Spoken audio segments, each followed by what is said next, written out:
माननीय मंत्री महोदय, तो वो अपने रबर स्टाम्प को देते हैं। उन्होंने महापौर में अपने रबर स्टाम्प को दिया, वहाँ इनको धोखा हो गया। इसी तरह इन्होंने सिमरिया में गारंटी ली और आधा चुनाव खुद जाके लड़े, धोखा हो गया। अभी ये फिर से इनको अहंकार है कि हम जिस भी रबर स्टाम्प को दे देंगे, रीवा की जनता भेड़ बकरियां जिधर चाहेंगे हाँक देंगे। और ये रीवा अर्जुन सिंह जी का क्षेत्र था, यमुना प्रसाद शास्त्री जी का था, श्रीनिवास तिवारी जी का था। यहाँ का बच्चा कुछ करे न करे, यहाँ का एक आदमी पॉलिटिकल है। और नामांकन भरने के दिन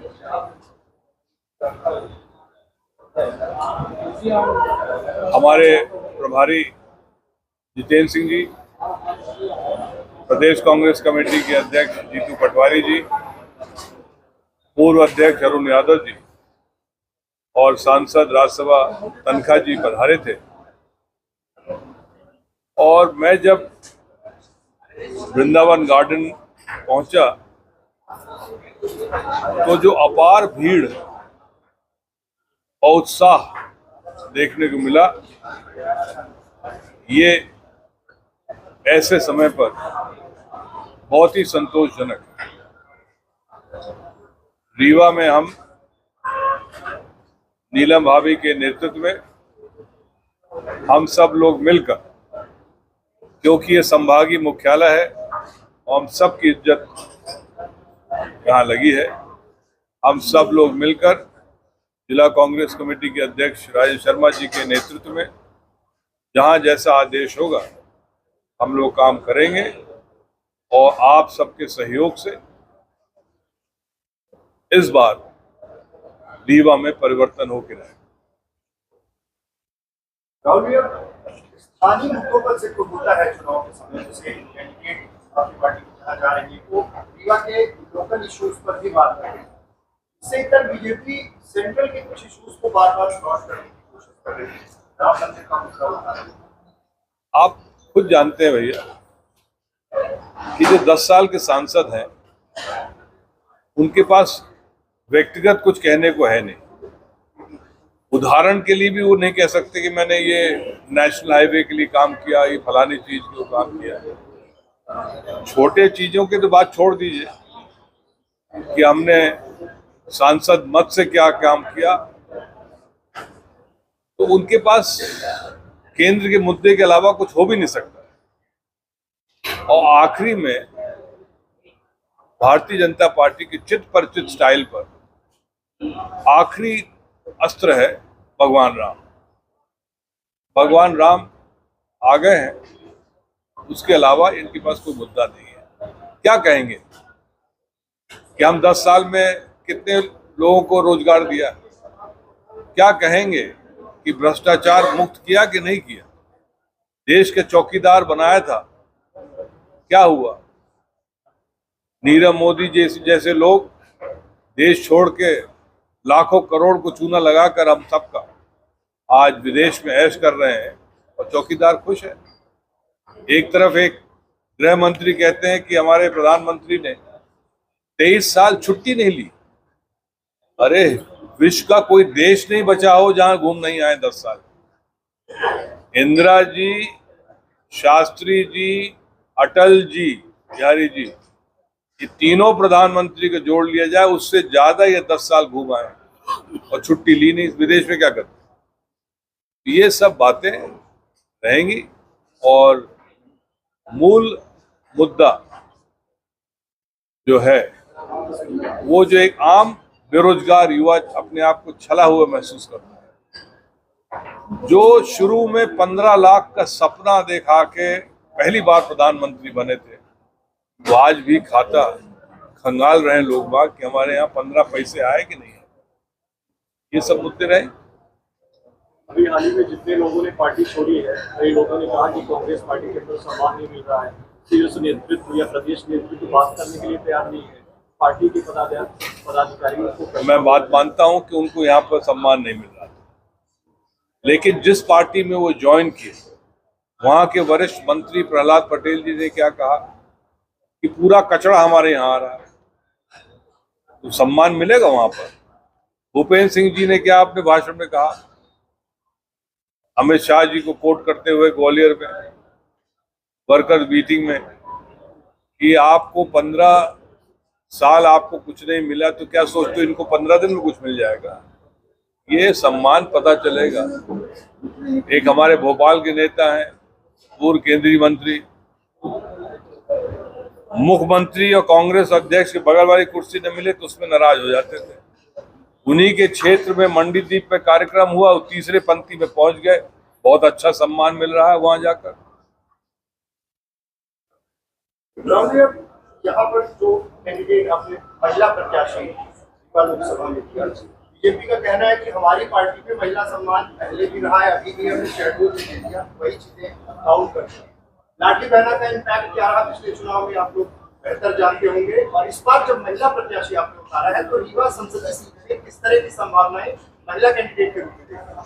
देखिए, सोची समझी राजनीति के तहत सर्वमान्य उम्मीदवार, हम लोगों ने ये नहीं देखा कि महिला है कि पुरुष, कौन हो सकता है, उस पर जो पार्टी ने तय किया, सौभाग्य हम लोगों का कि महिला है, तो 50% वोटर तो अपने आप आकर्षित होगा हमारा। और बाकी जो है वो राजेश शर्मा जी, सुकेंद्र मन्ना जी और लोगों की बात करें। आप कितना समय देंगे? मैं 19 के बाद यही रहूं, 18 के बाद। जिले की लड़ाई को लेकर तमाम होड़ मची हुई थी पहले, आपने भी तमाम बड़े कार्यक्रम किए जिले की लड़ाई को लेकर। लोकसभा चुनाव इस बार क्या है? रीवा से तो बेहतर रहे, कॉम्पिटिशन रीवा से है इस बार। बिल्कुल। विधानसभा का चुनाव भले हम हारे, लेकिन सबसे ज्यादा मऊगंज के मतदाताओं ने विधानसभा में जन समर्थन दिया, 41%। तो मैं समझता हूं कि लोकसभा में उससे ज्यादा प्रदर्शन रहेगा हमारे मतदाताओं का, हमारे क्षेत्र का, और निश्चित रूप से लोकसभा हम लोग जीतेंगे। आप कहाँ हैं भैया? महापौर जबलपुर गए हैं व्यक्तिगत। आज है क्या? नहीं ऐसी कोई बात नहीं। हमारी अभी सुबह बात हुई, रात को भी बात हुई। हमारे महापौर जी देखिए जनता से सीधे चुने गए हैं। महापौर जी का जब चुनाव हुआ तो बिना किसी खर्च के पूरी रीवा की जनता ने उनके पक्ष में लड़ाई लड़ी, और कांग्रेस पार्टी का एक एक कार्यकर्ता उनके लिए काम किया है। तो महापौर जी हमारे संगठन से उत्पन्न माननीय राजेश शर्मा जी का नेतृत्व था, इनके नेतृत्व को हम सब ने स्वीकारा। और जो ये दवाई लिख देते थे, क्या सुबह 2 गोली क्लोरोक्विन खाना, 1 गोली अल्ट्राजिन खाना, वही हम लोगों ने खाया। मतलब अपना दिमाग नहीं लगाया, और उसका ये परिणाम रहा कि जहाँ 2500-300 साल का रिकॉर्ड था, आज आप देख लीजिए कि 12,000 जीते। पहली गारंटी इन्होंने ली थी ना, जैसे मोदी जी गारंटी लेते हैं, ऐसे हमारे यहाँ जो कोका कोला की एजेंसी लिए हैं, हमारे कोका कोला नहीं, रीवा में भारतीय जनता पार्टी की एजेंसी लिए हैं माननीय मंत्री महोदय, तो वो अपने रबर स्टाम्प को देते हैं। उन्होंने महापौर में अपने रबर स्टाम्प को दिया, वहाँ इनको धोखा हो गया। इसी तरह इन्होंने सिमरिया में गारंटी ली और आधा चुनाव खुद जाके लड़े, धोखा हो गया। अभी ये फिर से इनको अहंकार है कि हम जिस भी रबर स्टाम्प को दे देंगे, रीवा की जनता भेड़ बकरियां जिधर चाहेंगे हाँक देंगे। और ये रीवा अर्जुन सिंह जी का क्षेत्र था, यमुना प्रसाद शास्त्री जी का था, श्रीनिवास तिवारी जी का था। यहाँ का बच्चा कुछ करे न करे, यहाँ का एक आदमी पॉलिटिकल है और सबको समझ है। 10 साल में व्यक्ति चेकी हो जाता है। इन्होंने 1 रुपए का कोई काम ही नहीं किया सांसद महोदय, केवल रबर स्टाम्प के अलावा। ये गोवर्धन योजना यहाँ नहीं लागू करा सके, सब जिलों में लागू, 1 लेटर नहीं लिखे। बच्चों के एडमिशन के लिए 1 लेटर नहीं लिखे। ये भारतीय जनता पार्टी के किसी कार्यकर्ता को 1000 रुपए नहीं दिए, 1 हैंडपम्प नहीं दिए। पूरा यात्री प्रतीक्षालय टैंकर इन सब में पैसा पलटी कर लिए।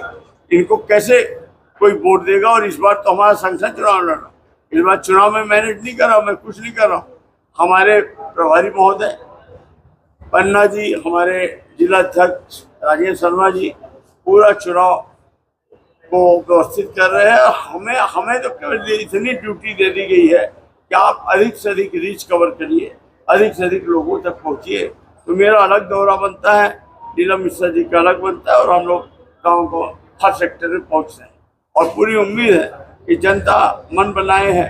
बीच में जब ये इनकी टिकट घोषित हुई और ये लग रहा था कि क्या होगा तो लोग तड़फे जा रहे थे कि इस बार फिर तीसरी बार भला सर पे आ जाएगी क्या। पर आज सबको ये उम्मीद है कि कांग्रेस पार्टी इस बार जिस तरह से चुनाव लड़ रही है तो गाड़ी फंस चुकी है और रीवा की जनता इस बार छोड़ने वाली नहीं, इनको जरूर समझ। ये जो कार्यकर्ता की आप बात कर रहे हैं सर, आपके अपने नाराज है पार्टी से, अगर जी चले गए टिकट का सवाल उठाया कि इनका मार्केट में गया पार्टी को टिकट दी, विपक्ष उनके जब आरोप लगे तो हम आरोप लगे रहे कि प्रकारों की पार्टी है, प्रकारों को टिकट दिया जाए। अपनों से कैसे आप समझ पाएंगे, लोग कैसे बनाएंगे? देखिए, हल्की बात करने का कोई मतलब नहीं है। वो हमारे पार्टी के हमारे जिला अध्यक्ष रहे, हमारे बड़े भाई रहे, हमारे ये दल के अंदर की बातें हैं। उन्होंने कोई भारतीय जनता पार्टी तो ज्वाइन नहीं की। हो सकता हमसे कोई गलती हो गई हो, उस गलती को लेके नाराज हो गए हो। हमारा एक संगठन है, हम अकेले तो है नहीं, सब मिलजुल के सब तय कर लेंगे, उनको मनाया जाएगा, सब हम लोग सब एक ही रहेंगे अंदर। ये वो भ्रम में न रहे कि हम वो होंगे, ये थोड़ा बहुत बर्तन खनकता है। और इस तरह इस समय जिस तरह भारतीय जनता पार्टी में विघटन क्यों ना हो। एक बूथ का प्रभारी जो 10 साल से मर रहा, उसको एक हैंडपम्प नहीं मिला, 30,000 रुपये नहीं मिले। और क्या भारतीय जनता पार्टी में ऐसे कार्यकर्ता नहीं है जो 25-25 साल से जीवन खपा दिए? क्या जरूरी है कि इन्हीं को टिकट मिले, किसी और का अवसर नहीं मिल आ रहा है? तो वहाँ ज़्यादा संतोष है और हमें दिख रहा है ना, आधे से ज़्यादा भारतीय जनता पार्टी तो हमारे काम में लगे। आप इसमें मत परेशान होंगे, सब अच्छा है। एक सवाल आपसे, सीधी लोकसभा सीट से बीजेपी प्रत्याशी का एक बयान सामने आया है, उन्होंने कहा है जो कमल को वोट देगा श्री राम से आशीर्वाद देंगे। राजेश मिश्रा जी का बयान। देखिए, ये तो चुनाव आचार संहिता का उल्लंघन और इसका शायद हमारे यहाँ से इसका विरोध भी हुआ है इलेक्शन कमीशन। भगवान राम सबके हैं, सिर्फ भाजपा को वोट देने से भगवान राम नहीं।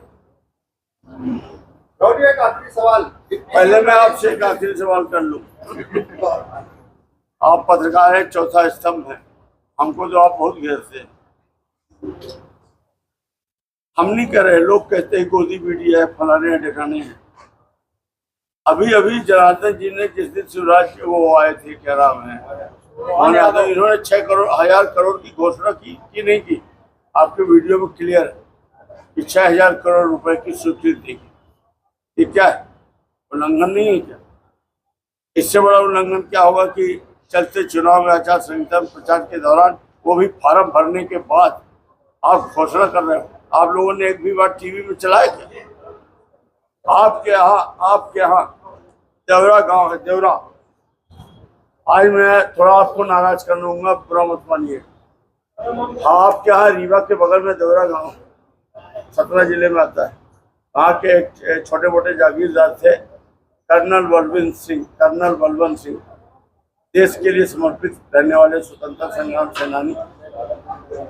जब देश स्वतंत्र नहीं हुआ था, जब कर्नल ह्यूम ने कांग्रेस की स्थापना की थी, तब पहला मान्यता प्राप्त भारतीय अखबार भारत भ्राता किसने चालू किया था? कर्नल बलवंत सिंह। किस भूमि से चालू किया था? जहां आज गवर्नमेंट प्रेस लगता था। वो एक लेख लिखते थे, उसके बाद अंग्रेज उनको जेल में डाल देते थे। 1 साल वो जेल में रहते थे, 1 साल 2 साल, और जब लौट के आते थे तो फिर अंग्रेजों के विरुद्ध लेख लिखते थे, फिर उनको जेल में डाल दिया जाता था और उनका पूरा जीवन गुजर गया। आप लोग पत्रकार हैं, आप लोगों ने कभी नहीं कहा कि यहाँ कर्नल बलवंत सिंह की मूर्ति लगनी चाहिए। आप लोगों ने कभी नहीं कहा यहाँ पत्रकार भवन बनाना चाहिए, यहाँ सौंदर्य का माल बनाना और ये बिल्डिंग बनाकर व्यापार करना सरकारी जमीन।